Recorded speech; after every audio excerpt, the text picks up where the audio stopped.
And if you remember what happened to King Solomon, di ba? Binigyan siya ng wisdom, ng wealth, ng halos lahat na nasa kanya na. O, anong nangyari? Look at what happened to King David, di ba? Yan po yung some of examples na makikita natin sa Biblia na nagbibigay sa atin ng aral. No? And in 1 Corinthians chapter 10 verse 11 to 12, these things, no? Yung tinutukoy kong these things dito po sa konteksto ng 1 Corinthians chapter 10, yun yung mga nakaraang nangyari nung panahon ni Moises at noong mga Israelita sa wilderness after God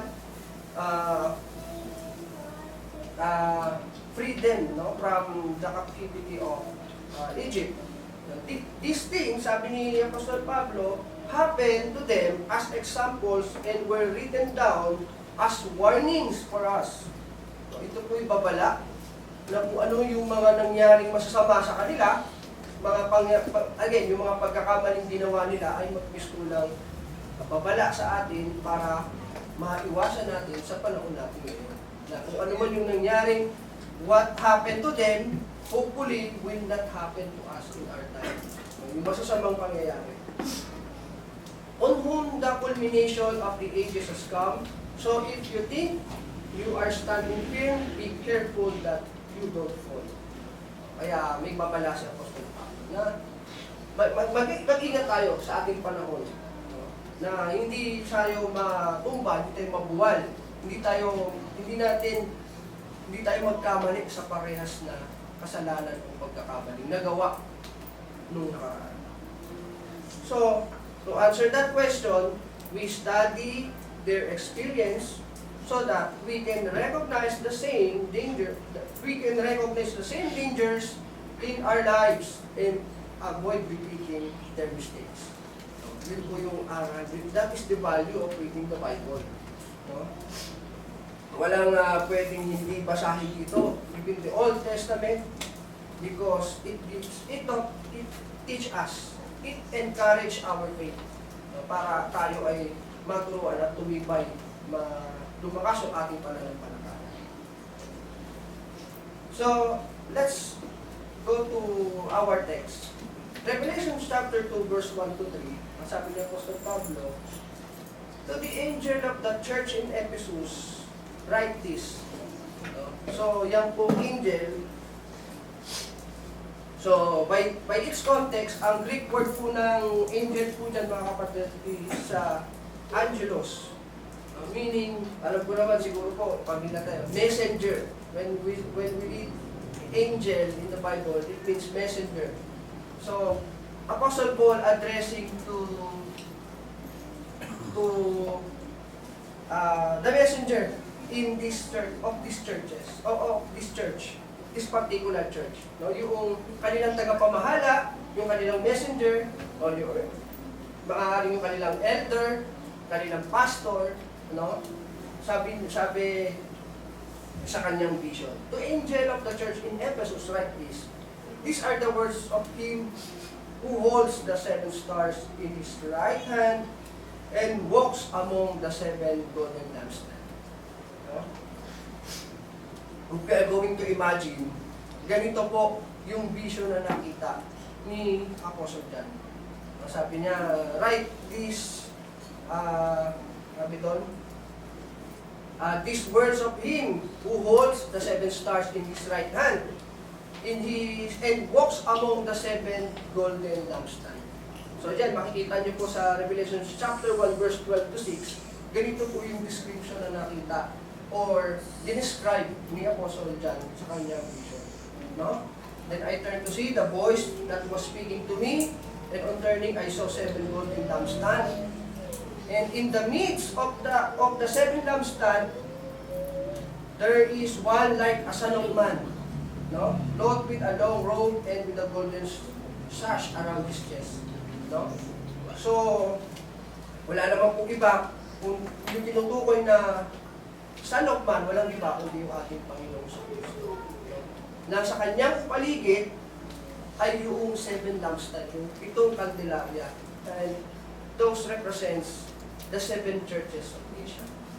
No? Tinitignan ng Panginoon isa-isa yung 7 candelabra na nakapalibot sa Kanya. No? Yan, describe yung kanyang pananamit, his hair, and it's like a wool as white as snow. Eyes were like a flame of fire. His feet were like a burning bronze refined in a furnace, and his voice was like a sound of many waters. And in his right hand, he held 7 stars. From his mouth came a sharp 2-edged sword, and his face was like the sun shining in full strength. So, ganito po yung vision, no, na nakita niya Apostol. So, in verse 2, I know your deeds. Sabi ni na Panginoon dito sa church in Asia, in church in Ephesus. I know your deeds. Alam ko ang iyong mga gawa. Even in our life today, mga kapatid. Alam ng Diyos yung ating mga gawa. No? Sabi nga sa talata, wala tayong maitatago, wala tayong maikukubli sa Diyos. Lahat ay hayag sa Kanyang paningin.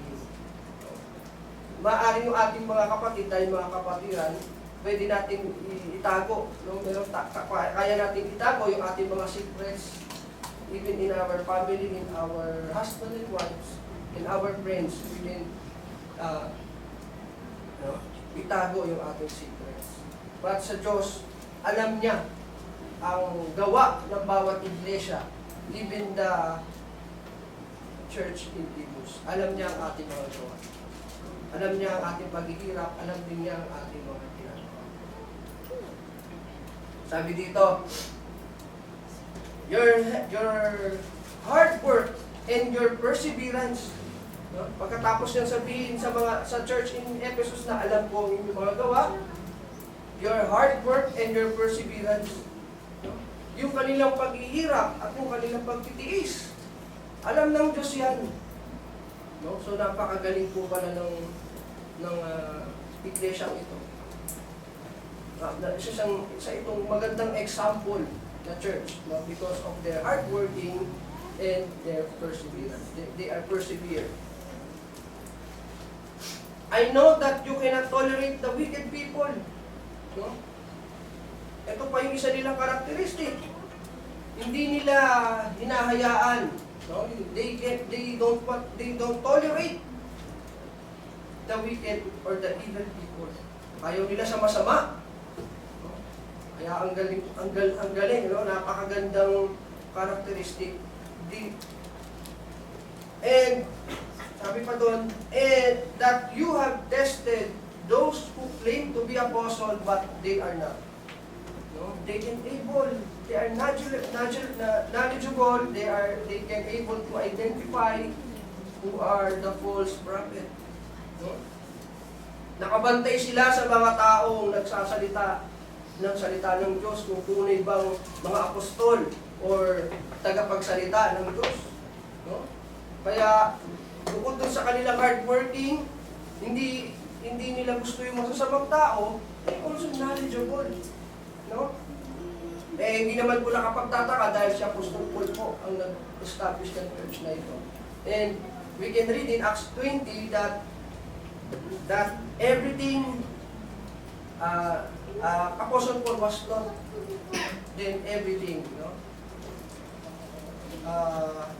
Sabi sa Acts 20 nga, verse 27, that I have not failed to declare to you the whole counsel of God. So, kaya hindi nakapagtatakang marunong po itong mga members ng Ephesus, the church in Ephesus. You have persevered and have endured hardship for my name and have not grown weary. Again, they can endure the hardship, for the sake of for the name of our Lord, and have not grown weary. Hindi sila napagod, hindi sila nalumbay sa paglilingkod, sa paghihirap para itayo ang pangalan ng Panginoon.